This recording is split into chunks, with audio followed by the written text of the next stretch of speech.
The emergency alarm pierced through the sterile corridors of the Galactic Medical Station Epsilon 7, sending waves of panic through the multi-species staff.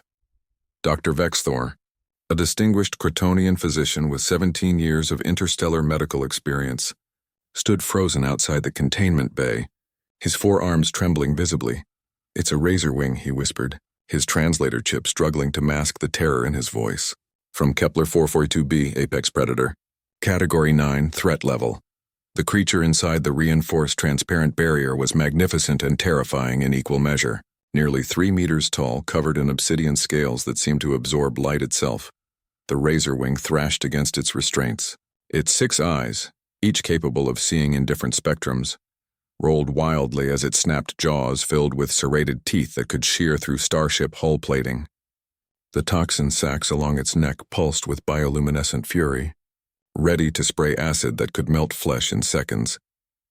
"The mining crew found it injured in the asteroid belt," explained Nurse Keetra, a delicate Sylvian whose gossamer wings fluttered with anxiety. "They thought they were being merciful, bringing it here. But none of us can approach it." Evan, a young Terran xenobiologist assigned to the station, stood beside Dr. Vexthor, his face pale. He had studied countless species, but nothing had prepared him for witnessing a razor wing up close. Stories of their ferocity were legendary. Entire colonial expeditions had been wiped out by solitary razor wings defending their territory. "We need to euthanize it," Dr. Vexthor declared, reaching for the environmental control panel. "It's the only humane option. We cannot treat what we cannot touch." "Wait." The voice was calm, almost casual. Everyone turned to see Hannah striding down the corridor, her worn leather bag slung over her shoulder. She was relatively new to the station, a human veterinarian who had signed up for the Interstellar Exchange program 6 months ago. Her brown hair was pulled back in a practical ponytail, and her green eyes assessed the situation with an unsettling lack of fear. "Dr. Hannah," Dr. Vexthor's translator chip produced something close to a gasp. "This is not one of your Terran domesticated creatures. This is a razor wing. It will kill anything that approaches." Hannah stopped at the containment barrier, studying the thrashing creature with professional interest. The razor wing's eyes fixed on her, and for a moment the thrashing stopped. It tilted its massive head regarding this new arrival with what might have been curiosity. "It's scared," Hannah said simply, "and in pain. Look at the left foreleg, compound fracture. The wing membrane is torn. Those toxin sacs are inflamed, probably infected. This animal isn't aggressive. It's suffering." "You cannot possibly," Dr. Vexthor began. "On Earth?" Hannah interrupted, her voice steady.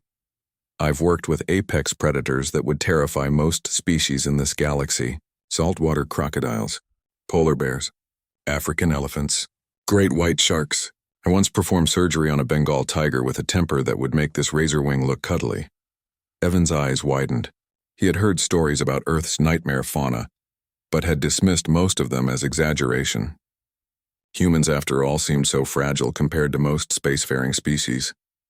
"The thing about apex predators," Hannah continued, keying in her authorization code to unlock the containment bay, "is that they're not mindless killing machines. They're survivors. They're intelligent. And right now this one knows it needs help." "You're insane," Dr. Vexthor breathed, but he didn't stop her. Hannah stepped into the containment bay. The razor wing's muscles tensed, its toxin sac swelling. Every alien in the observation area took an involuntary step back. Evan found himself holding his breath, but Hannah didn't approach aggressively. She moved slowly, deliberately, keeping her body language open and non-threatening. She began speaking, not in galactic standard, but in soft, melodic tones that seemed to bypass language entirely. The translator chips didn't even attempt to process it. "Hey there, beautiful," she murmured. "I know you're hurting. I know you're far from home, but I'm here to help if you'll let me." The razor wing watched her, its 6 eyes tracking her every movement. Slowly, impossibly, its toxin sacs began to deflate. The rigid tension in its massive frame eased incrementally. Hannah reached into her bag, never breaking eye contact with the creature. She pulled out a medical scanner, holding it up so the razor wing could see it. "Just a scanner, see? Not a weapon. Going to figure out how to make you feel better." For 5 full minutes, Hannah stood there, letting the razor wing acclimate to her presence. Then, moving with glacial slowness, she approached. The creature's lips curled back, revealing those horrific teeth, but it was more warning than aggression. I know, Hannah soothed. I'm a stranger. But I've got good hands, I promise. She reached out, her hand hovering inches from the razor wing's scaled snout. Outside the containment bay, Dr. Vexthor's forearms clutched at his chest, certain he was about to witness a gruesome death. The razor wing sniffed her hand. Then, in a gesture that would be analyzed and debated by xenobiologists for years to come, it lowered its massive head and allowed Hannah to touch it. Good, Hannah whispered. That's so good. Now let's look at that leg. What followed was the most extraordinary medical procedure the station had ever witnessed. Hannah worked with confident efficiency, her hands steady as she sedated the razor wing with precise doses of interspecies-compatible anesthetics. She set the broken bone with techniques that seemed primitive to the watching aliens. No nano-repair bots, no regeneration fields, just skilled hands, surgical tools, and intuitive understanding. She cleaned and dressed the infected toxin sacs, stitched the torn wing membrane with biodegradable sutures, and administered a carefully calculated antibiotic cocktail. Throughout it all, she maintained a running commentary in that same soft, reassuring tone.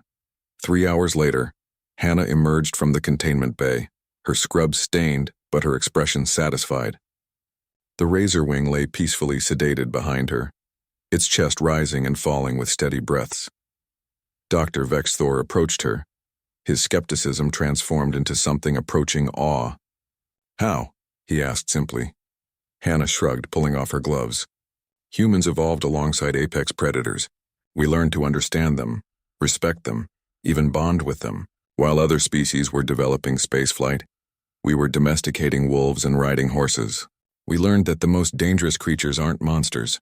They're just animals doing what animals do. Evan stepped forward, his voice full of newfound respect. On Earth, you said you worked with creatures that would terrify most species. Were you exaggerating? Hannah smiled, a predatory expression that suddenly reminded everyone present that humans themselves were apex predators. Not even a little. Earth is a death world, Evan. We're the species that looked at creatures designed by evolution to kill and decided to make them into pets. The razor wing is impressive, but compared to what I grew up with, she glanced back at the sleeping creature. It's practically a puppy. The razor wing made a full recovery under Hannah's care. When it was finally released back into the wild 3 months later, it permitted only Hannah to remove its tracking collar. As it spread its massive wings and launched into the void of space, Dr. Vexthor turned to his human colleague. Your species truly is extraordinary, he said quietly. Hannah watched the razor wing disappear into the stars. We just understand something that took us millions of years to learn, she replied. The apex predator isn't always the one with the biggest teeth. Sometimes it's the one with the gentlest hands.